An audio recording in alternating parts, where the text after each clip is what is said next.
Coach, how are you doing? We are live now. This is going to be AKA podcast episode, I believe, number 8 now. Wow, that long? That long. No subscribers. Come on, guys. What the hell? We are here at this channel, not the old channel, but this Not channel. the old channel, this channel. The other one, Yeah. this is the one. This is the one. Hey, listen. Did you see the one thing on the commission guy from Connecticut wants to prevent a judge that's working on one event to go to another event? Yes, back to back. Yeah, back to back. He's looking at the practices of doing back to back, and my first thing on my mind was like, okay, but if this judge is a great judge and he knows what he's doing, like you're acting like it's real strenuous on there. I don't understand the logic. Is because it's too much work for them. I think that's what they're saying. It's too much of a mental toll, or it's kind of clouding their judgment. But you got to keep in mind, this is only happening with a handful of judges. And I think it's one of those examples that unfortunately it only takes one to mess it up for everybody. A bad judge is a bad judge. You can give him all the rest you want. He's still a bad judge. Yep. And that happened to be when the Bellator event that he reffed, a certain judge reffed, and then the UFC event the following day where that ref in question had some bad scoring, I should say, in several events. Well, it should be individualized. It should be based on how they're scoring, not how they're working. It's that just makes zero sense to me. How you're overworked, you're over mentally worked. Oh, you work how many fights and you're overworked? Really? Oh, wow. Okay. I know. Like, man, let these guys make their money. The ones that are good and they get asked to go from one state to another, let them make their money. Don't stop them. It's not like they make a lot of money. They're making anywhere from 500 to 800 to 1,600 a show. Depends on how high level of the show, right? So it isn't like they're making a ton of money either. So I don't know. I just think it's not the correct way. I think maybe educate them more. They are government workers, so maybe have some kind of program in place where and then you weed them out. Exactly. Get the good judges, get the bad judges. I mean, there's some judges out there that hit it on the nail almost every single time. That's my opinion, anyways. No problems. If they're getting questionable calls, like you said, give them some refresher courses, and based on that, if they're still happening, then take further steps. I agree. Yeah. Like you said, these are their livelihoods. You're taking money from their pockets, money to feed their family. Yeah. Yeah, it's tough. Unfortunately, it's one of those where one person ruins it for everybody. Yeah. What did you think about that Dion Clark, the guy that was born with no legs, fighting his first MMA fight and winning? I didn't see it, but I heard he won, huh? Yeah. Yeah. How do you fight a guy that's got no legs? He's super athletic. And what are the rules? I mean, I didn't see the fight, but I'm just telling myself, he won. How you standing with the guy, and the guy's like goes up to your groin area if that, and you got to fight him. I don't. Who's gonna fight him? Who's gonna want to fight him? And second of all, it's like I've seen the guy. He's extremely athletic, very. And look, it's been proven before. You watch these guys that wrestle, right? One-legged guys that wrestle. What the guy from Arizona State, Robles, was Anthony Robles? I think so. Yep. Yeah. Look how great he did. So you can't discount the fact that they can't do well, because they definitely can and they definitely have. But again, if you're the person fighting them, how do you do it? Yeah. How do you fight someone like that? First of all, it's the mental thing of putting yourself up there to do it. Second of all, you're losing to a guy that's like that. It's not an easy thing for most people to accept. No. And then it's the spectacle. Do you want to watch someone fight like that? I don't know if I would, but then again, realistically, is it fair for him just because he was born this way not to be able to compete? No, it's not. No, definitely not.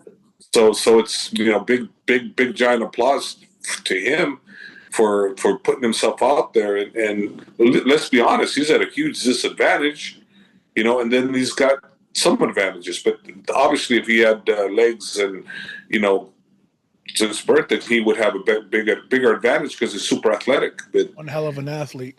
yeah, he's one hell of an athlete either way, right? But one hell of an athlete with both legs under him, I think, would be a lot more dangerous than the way he went out and competed. But he won nonetheless. I didn't see the fight, but I said big applause to him for just even getting in there, and doing what he did. That's amazing. What promotion? I don't know. I don't know. I'll definitely watch it. It just slipped my mind on that one. A Gladiator Challenge, season speed. I'm wondering if there's any. And it took place in San Diego. Was there any restrictions or any rule modifications for this fight? Don't know. Hats off to him, either way. Yeah, I know. It's a big accomplishment for him.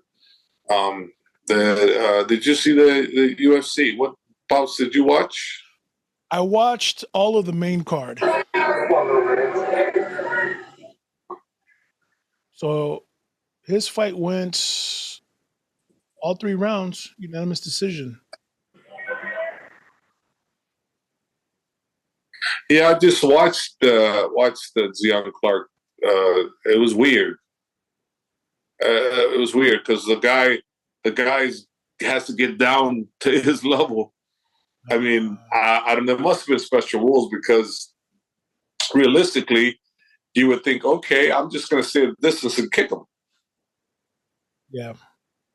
I don't know. But then for him, he's on both his hands. How's he going to punch? Yeah. That's a tough one. That's an amazing thing that he did, But anyways, it is what it is. So UFC Fight Night. I watched all the main card. What about you, Coach? No, I watched the one. The one I really liked was Drew Dober and Bobby Green. Wow, what a fight! That was one of those fights where, like Bobby Green, right? He fights with his hands down, right? Yes. And he was getting Drew Dober was getting the right instructions from his corner, telling him basically try to go to the body, get him up against the cage, and that's what you want to deliver, not the first, the second, the third. They want him to counter the counter. Yeah. So basically, he got perfect advice, and they were going back and forth, and you saw Bobby Green just too quick, too accurate, too fast. And just landing one technique after another technique and not getting hit because he had room to move. Right. But when he got up against the cage, Drew got him against the cage, there was no more backing up. And he stood in the pocket, too long. And then he got caught with the third or fourth shot, and it was a devastating shot Drew hit him with. And Drew Dober has good power, really good power. So he took him out. And it was a fun fight, It was a fun fight. But it just goes to show you, when you fight the way Bobby Green fights, fantastic. Not many people can pull it off, number one. Number two, he should have been in critical mode when he was up against the cage. He should have been in desperate mode to get out, but he wasn't. He stayed there comfortably, and he should have. He was comfortable. Usually you circle out, but he was just comfortable and still shooting from the hip. Yeah. That's a dangerous spot to be in because you don't have you take out a lot of your movement on avoiding the punches, and that's what he did. He took a lot of his movement away, and who knows? Maybe his corner was telling him to get out. I didn't hear it. Did you hear it? I didn't hear anything about get out of the corner, get out there. He just felt comfortable, and then he was landing those beautiful teep kicks too to the stomach. So I mean, he was causing he inflicted a lot of damage on Dober. Yeah. He was piecing him up pretty good. It was a very fun fight. And then Dober, I think his corner just told him, "Hey, you got to come in. You got to come in with more combinations, and one of them's going to land." Well, it was talking about counter the counter. Yeah, strike first, wait for the counter, and counter that counter, and that's what he did. He listened to his corner really well, and what else are you going to do? You can't ask for anything more. And then what about the hands. bloodiest one? One of the most gruesome ones I've seen, the Rafael Garcia versus the Chinese guy from China. What'd you think about that one? I thought, Rafa Garcia, he fought right fight.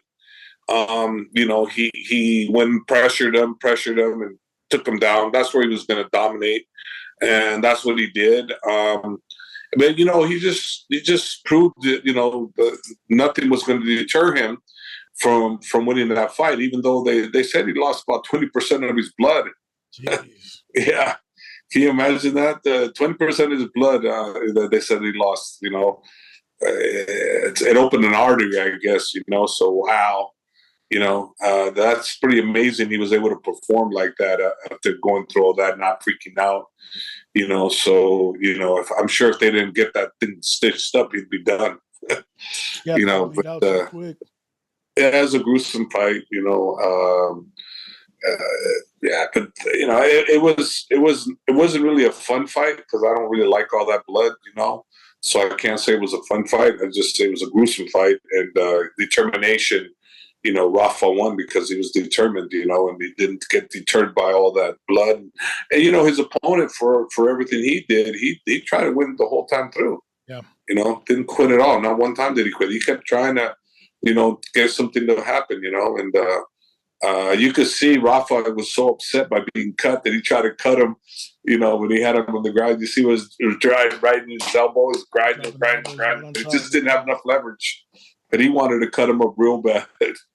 Unfortunately, it didn't happen for him, but he got the win, and, that's all you can expect. And then Alex, was it Rosa? Alex Casares? Casares, then he fought... Rosas, yeah, correct. Rosas, right? Is it Rosa? Is Rosa? Rosa, yeah. Yeah. That was a fun one. I like that one. I was dozing off. Did you? I dozing off. I was like this, and I wake up to this, whoa! And then I seen him throw where he threw the right hand and follow with the left kick. That was nice. It was a left. It was a left hand with the left kick following it. Yeah, he's southpaw. You're right. So it was a left jab, and he followed with the lead leg, right? No, the back leg. So he went left. Was it back leg? Yes. Yeah, it had to be back. It had to be back leg. You're right. Yeah, it's crazy. You just kind of timed it perfect. Well, made a good crack. Yeah, definitely. Did you see? It's kind of tough. Rosas, he got up and he was, he just out of it, completely out of it. Yeah, well, that's what happens. Someone's got to win, someone's got to lose. And I guess but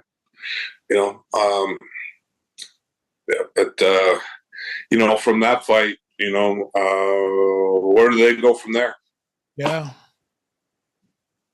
Just entertaining fights. I don't know where they go from there. What's next after that? The semi-main event? Yeah, after that one was a semi. What did you think about that one? That was Sarukian versus Ismagulov. Armin versus Damir. The other guy. What's the other guy's name again? Damir. Ismagulov. Armin versus Damir. That was a very good fight. I thought the Armin fought perfect, and the Damir couldn't handle his grappling as well as he thought he could, and so Armin took it where he needed to take it. It was a fun fight because it was a lot of transitions, back and forth, and a lot of escapes, and a lot of staying to the game plan, and that's what Armin did. And now, obviously, he's won a big fight, and the fact that he had fought Islam Makhachev, the best out of anybody so far, that gives him an opportunity. If he keeps climbing, they're going to make that fight a bigger fight down the line. Yeah, it'll be years from now, but he can still make it a big fight because he did give him a tough fight. But what I know, people don't know, Islam was really, really sick But forget about that. Let's just leave it alone for that. Let's just take it there. It's good for those guys to fight at some point down the line. We'll see what happens. Islam's got to take care of Volkanovski first, and then we'll go from there. And I'm sure that time comes. That time will come.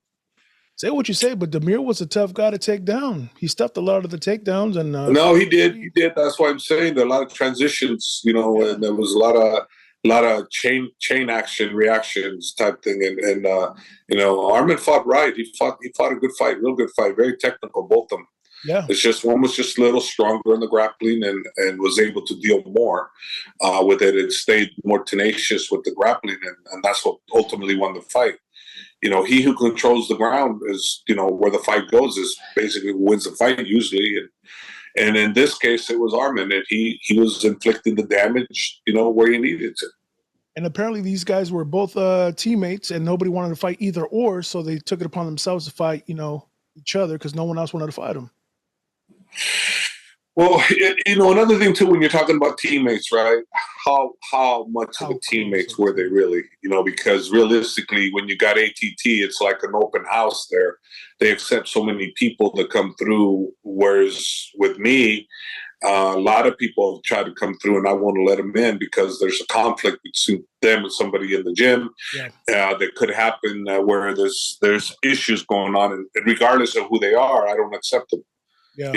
Because I have to go through the basically the due diligence of talking to all the people that are within that weight group, that particular division, to see if they're okay with it, and and if one person's not okay with it, they can't come in. Whereas I think we might be one of the only ones that do that. You take a team vote. I'll continue to do that because it's not about the money; it's about the knowing that if you've been there and you're a trooper for the gym, then we're going to stick with you no matter what. And even if somebody else comes in that's going to make, big dollars for the gym or the particular individual coaches, it doesn't matter. Yeah. What matters is that we stay together. And that's the key. For me, it is anyways. That's why, we'll never have those kind of problems because I won't allow that to happen.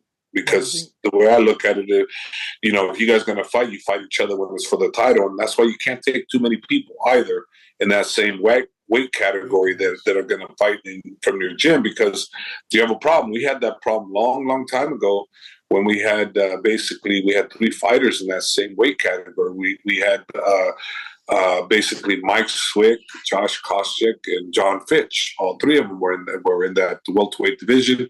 And at that particular time, when you had 3 of them, then we had Anthony Johnson, Rumble Johnson, when he was fighting at welterweight too. He had come through the doors, and he was not accepted. He got to train with us, but he was not accepted because that would have been 4. It was a little difficult to handle all those. And can you imagine Rumble started at 170? 170, God rest his soul, he was a great guy back then, and to the end. But anyways, that was one of the problems that happened when you got too many fighters, fighting the same league. It does create problems. Well, the same thing with DC and Kane. Kane stayed at heavyweight and DC dropped down to 205. Yeah, well, DC did that because he didn't want to face Kane, because what he was doing as a heavyweight, he was destroying everybody, and he did that for that reason. He didn't want to fight Kane. So, that's just a testament to what I'm talking about. I remember there was a time there too when Khabib first came on board with us, and the UFC wanted to match him with Josh Thompson. Josh calls me up and he said, "Hey, Khabib's been offered a fight against me." He goes, "No, he can't take the fight against you." "Well, I don't know what to tell you. I'm just telling you he got offered a fight against me. And you said," I go, "I know what I said. I will call him." So I called Khabib and I say, "Hey, Khabib, blah, blah, blah. I heard you got offered." He goes, "Yes, coach." I go, but before I could say anything, Khabib goes, "But no, coach, I refuse. We don't fight. We're teammates. We can never fight each other." I said, "Oh, okay." All right. So I didn't have to tell him, the rules. He and he said, "No, it cannot never accept that fight." And again, that's because, it's the same thing. And think about with Islam, right? Makhachev, and then Usman, he's a champion for Bellator. Islam is a champion for UFC. There's really an unlikelihood that those two guys will ever come on the same league. Islam coming to Bellator or Usman going to UFC, if they're in that position where they have to fight each other. I 100%. I know that will never happen, and it's just the way it is. It's a brotherhood that, as a fight fan, of course you want to see it, but as a brotherhood, that'll never happen. Is that why all the Dagestanis are kind of just strategically placed in different promotions? Somewhat, yes. Yeah. Somewhat, yes. Yeah, because there's. I mean, in this particular case, you're talking about two guys that are the cream of the crop, Yes. So you can't. They end up fighting each other, or they end up having to fight each other, and they both deserve to be champions. So, and Islam was rightful heir to take it over after Habib. Yeah. So that was the perfect way. And then Bellator is a hell of an organization. They take care of Usman really well, and they pay him really well. So he's not in a bad situation whatsoever. Not trust me, he's not complaining. Yeah. Coach, what did you think about the Cannonier versus Strickland fight? Okay. I watched it. Hold on. I watched it. I did not like the outcome to the point where I had to rewatch it the next day. I had to take a pause from it and rewatch it again the next day, today. Okay. I didn't rewatch it. I didn't want to rewatch it. But I'll tell you, there's so many things you could talk about this one. Number one, I thought, honestly, flip a coin, and who was the winner? That's what I thought. I said, Cannonier, could be Strickland. I might have gave it to Strickland, if I had to take a vote on who I really thought won, but the damn rounds were so damn close. Yeah, I didn't know who to give it to. One was the aggressor, one was countering.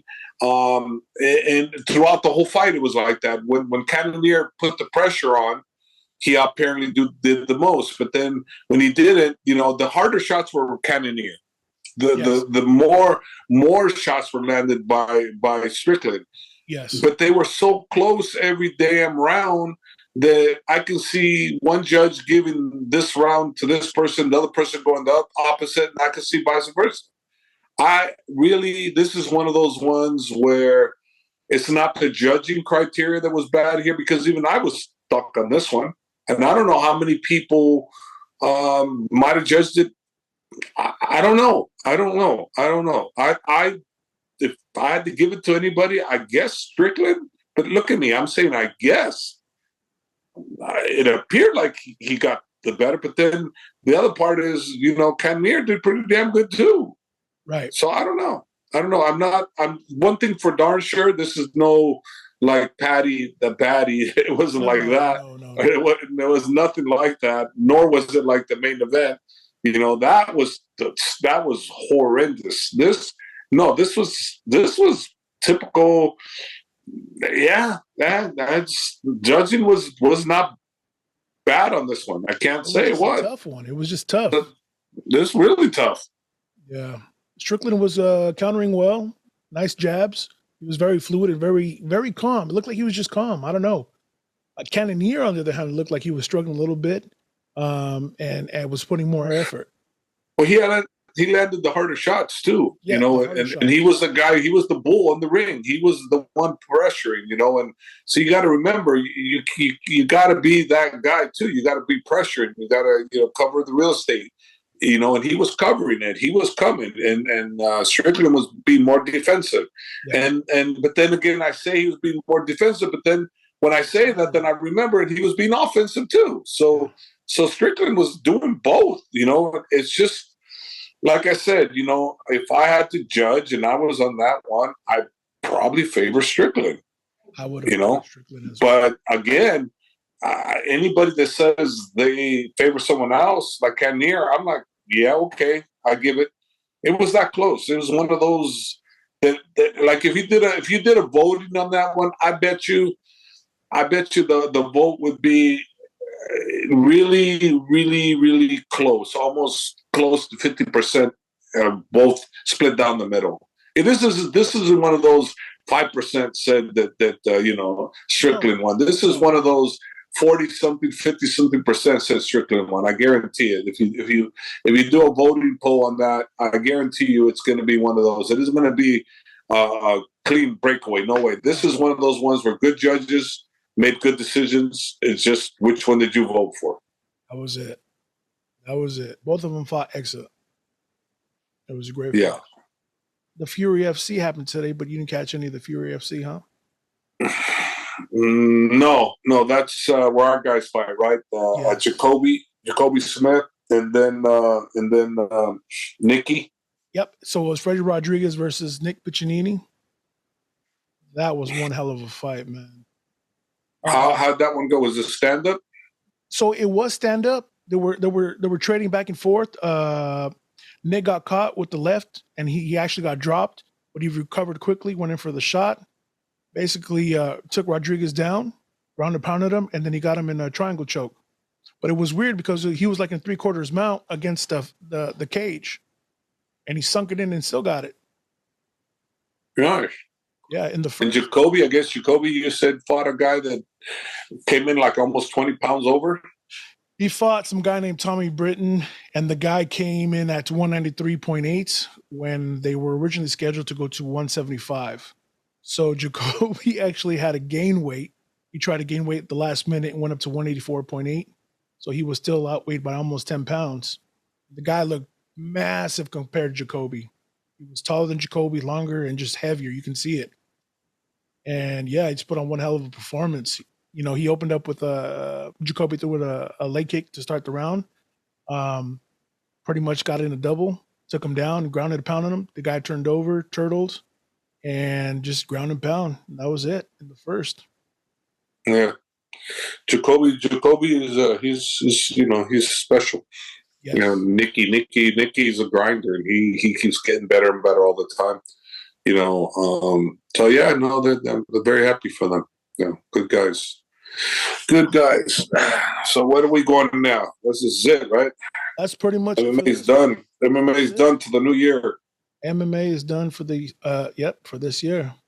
What do we got? The Ryzen versus Bellator. That's at the end of the month. That's the end of the month. So that's about it, huh? Yep. You're not going after all, Coach? No, I'm here. I have to train Umar. Umar's fighting January 14th, so I'm here for that. Nice. Yeah. Yeah, that's pretty much it for this week. That was it. Yeah, that's it. That's it. Short one. Yep. All right, Coach. Well, thank you for your time once again, and hopefully we will. Well, let's see what we have going on for next week, because I don't think there's anything next week. Nope. Maybe we'll take next week off, or maybe we might get a guest. Yeah, never know. Let's see. All right. All right, Coach. Thank you for your time. Remember those sponsors, those guys out there. We still need them. We still need for the few that are watching our podcast. That there's going to be eventually thousands and hundreds of thousands of people, but right now we're starting we're really like in a snail crawl, right? We're slowly getting there, though. Yeah, slowly we'll get there. Time will tell. All right, man. All right, Coach. All right, out.